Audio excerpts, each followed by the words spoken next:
Great. Welcome. Thank you, Edward and John, for doing this. Would you each introduce yourselves, please? Okay, well, since I'm the dad, let me start. I am Edward Drew, uh, 73 years old. I was actually born and raised and educated in St. Louis, St. Missouri area. Been married for 39 years. Been with my spouse for 41 years. I'm a father, 9 children, 2 boys deceased. I have four boys and 3 girls that are still with me, luckily. Steve, I counted this thing up the other day in anticipation for this recording and discovered I have 19 grandchildren. 19. Wow. 11 boys and 8 girls. I actually have great grandchildren, 7. Wow. Okay, 3 girls and 4 boys. I'm a retired Vietnam combat veteran. I suffer with post-traumatic stress disorder, but believe it or not, even under the pandemic and these days, I am safe person. I'm a sound person. I'm a sane person, and I'm a sober person. So that's who I am. John. So, hey, John, I think you want to know who you are. Okay. My name is John Drew. I'm Edward Drew's youngest son. Um, I'm 33 years old, and I have a son named Julian Drew. So would each of you say something about the particular gifts or skills or experiences you draw on as you deal with this really challenging time of the pandemic? You want me to go first, son? Sure, Dad. Okay. I, for me, trying to continue to communicate in a reasonable fashion, like we did before the stay-at-home type orders. I find myself doing a lot of phone calls nowadays as opposed to just a quick text. I need and want to hear voices as opposed to text me like and I text Steve back and forth. I want these days to hear a voice as opposed to just the text message thing. I keep myself busy. Um, I do old school stuff like read books. People don't actually read books anymore. It's a tablet these days or ebook. So I find myself actually turning pages, reading books, and it's been a filler for a sense of trying to make good of my time rather than just be bored. I'm trying to stay away from the TV. Uh, that's been a real bad thing for me, and because I have binged and when you get to Netflix, you look up and you miss a day or two before you realize you've been sitting in the chair all of that time. So it's been difficult and it's strange and I question where we're going, but for now, just to stay busy like that and to stay positive is what some of the type of things that I'm trying to employ for me. So with that, I'm going to pass it over to John. You can go ahead and say something at this time. Go ahead. Okay. Uh, okay, sure. I would say the question was skills that I've relied on. Is that correct? Yeah, what are your gifts or skills or experiences that you're drawing on in this difficult time? Okay. Well, I'm an introvert by nature, so almost like I've been preparing my whole life for this quarantine.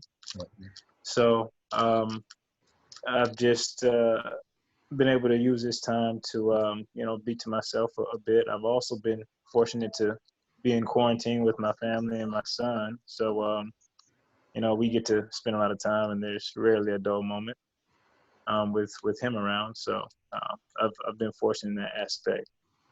In terms of skills, I would say just tinkering on things, trying to keep busy. And we planted a garden, got a dog actually. So, things like that have helped us spend our time and give us a little bit of variety with everything else at a standstill right now. So that's been helpful. Yeah, I'd say that's about it. Well, thank you both for that.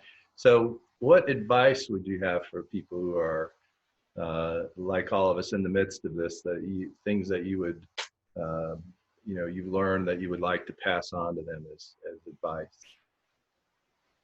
John, I'll let you take the lead on this, and then I'll come in after you.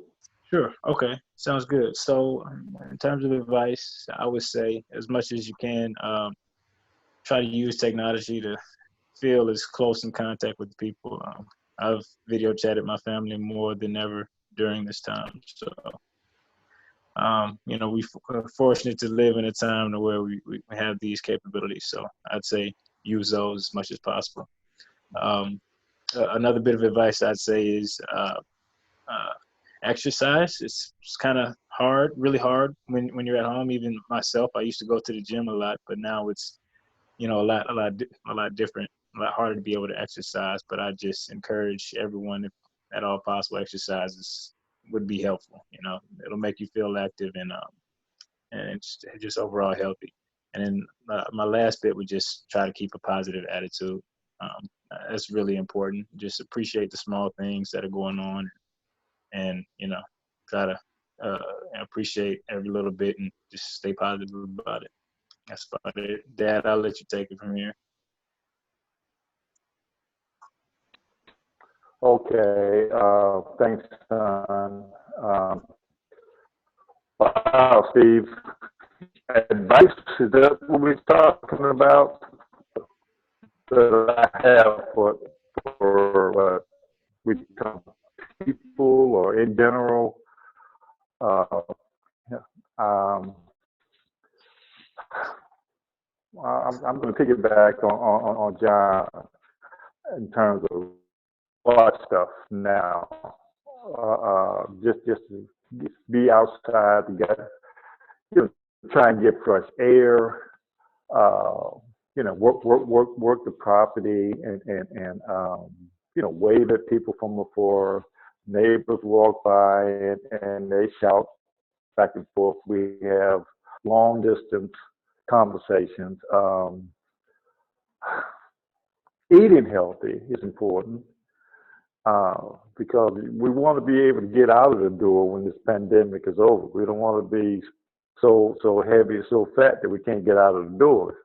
You know what I mean? So I noticed that my weight is fluctuating and it's going more up than down. And I don't like it going up as hard as I work to get it down. But it is important to do physical stuff if you can. Everybody's not able to do the same things as other people in terms of because of their physical stature, maybe their age, something like that. But whatever you can do something. Do something. Stay active, I guess, is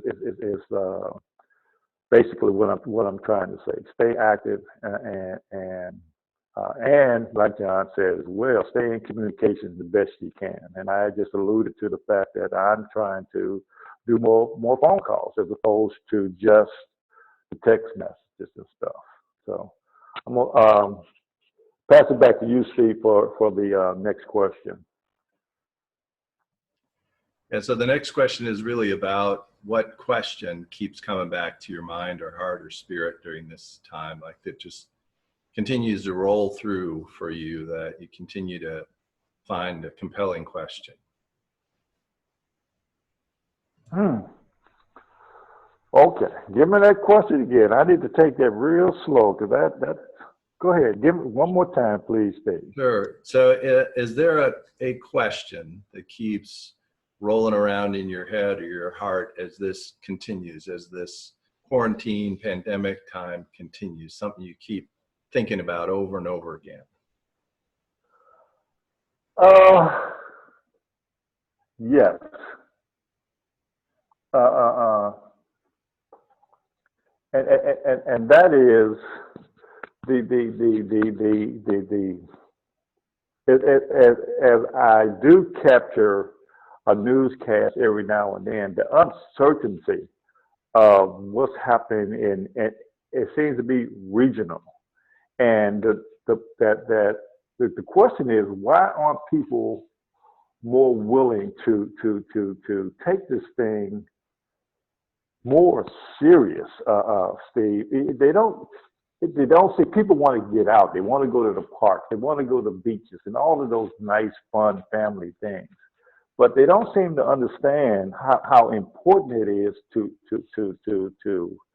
separate. And the social distancing is really, really, really, as I see it, important for the entire planet. Yeah, but people don't want to seem to take it seriously. From what I see, right now people think they want to go back and be quote unquote normal. We will never have that thing that we thought was normal 6 weeks ago again. I can't see it happen.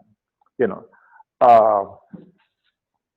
and that bothers me. It concerns me that we're in a, and if you look up pandemic, that means, you know, you got to be aware. It's some serious stuff happening. And I personally have had 5 individuals that I have crossed paths in my lifetime that have succumbed to COVID-19. So it hits me real hard. And then to see people want to go to the beach, want to go on and have a picnic. I'm okay with that, and I would love to do that, but I would just hope that people will take a real hard look at this and not be as selfish as they are when they don't social distance. So I'm going to stop right now and pass it back to you, Steve, and we can, you know, take that conversation and do what we need to do with it. Go ahead, Steve. You take it and then tell us, advise us what's the next move on this. I can't hear you at the moment, Steve. There we go. Okay, thank you. That was very helpful and on target. And just wondering, John, what you think about during this time. So I guess answering the same question, and my dad kind of alluded to it, you know, what we see as normal, but that'd be my big burning question is what is the new normal going to be? Just because this could cause a significant shift in how we do a lot of things. And it could be for the better, or, you know, it could be some drawbacks to it. So it's just, what is the new normal going to be and when everything is over with? Great.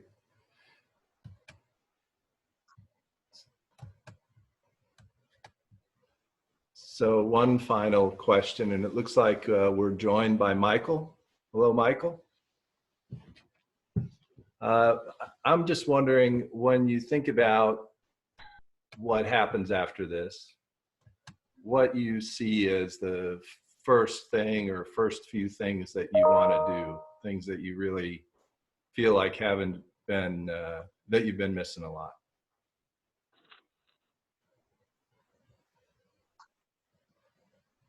Okay. Okay. Steve, help me again, because I want to make sure I heard the question. Uh-huh. But I want to make sure that I answer it without strain or going off and getting it. So if you would, and remember, I'm getting old, guys, ask that question one more time to me so that John and Michael can hear. And thank you for getting up with us. Mike is in Hawaii, by the way, guys. It is dark where he is.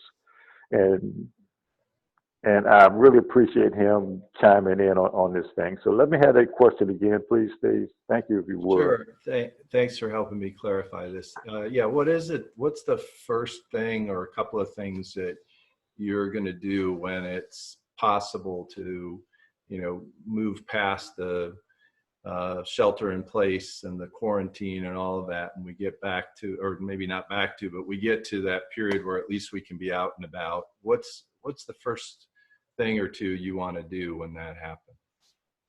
Now, okay, let me jump in here first, if I would, because the irony here is with that question is Robin and I in January were talking about going to where Mike lived in Hawaii.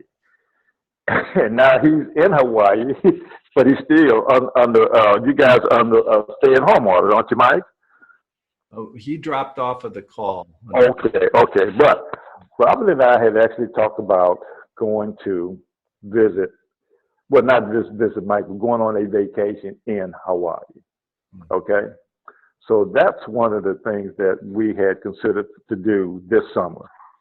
Secondly, and Steve, I shared with you our family Christmas together in Florida this December, just past 2019.